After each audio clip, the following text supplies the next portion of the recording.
మీ అందరికీ ఒక పెద్ద ప్రశ్న. మన దేశంలో అత్యంత నీతివంతమైన పార్టీ ఏది?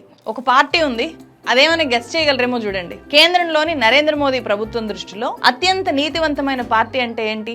ఈ 10 ఏళ్లలో సిబిఐ గాని, ఈడీ గాని, ఐటీ గాని ఇవేవి దాడులు చెయ్యని పార్టీ. ఆ పార్టీలో ఉండే నాయకుల మీద ఈ దాడులు ఏమీ జరుగు ఉండకూడదు. బీజేపీ నాయకుల తర్వాత మళ్ళీ ఆ పార్టీ నాయకులు మాత్రమే మన దేశంలో నిజాయితీ గల నాయకులు అని చెప్పి కేంద్ర ప్రభుత్వం బహుశా భావిస్తుండొచ్చు. అందుకే వాళ్ళని చెప్పకనే క్లీన్ గా ఉంచింది, ఏ దాడులు ఎదుర్కొనివ్వకుండా. అదేంటో తెలుసా?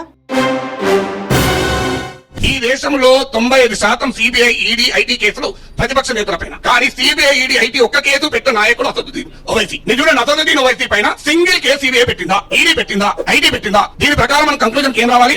భారతదేశంలో అత్యంత నిజాయితీ పరుడైన రాజకీయ నాయకుడు ఆయనే కాదు. అక్బరుద్దీన్ మీద లేదు, ఎంఐఎం ఏ నాయకుల పైన లేదు, ఎంఐఎం మిత్రులైన వ్యాపారవేత్తల పైన ఒక కేసు లేదు.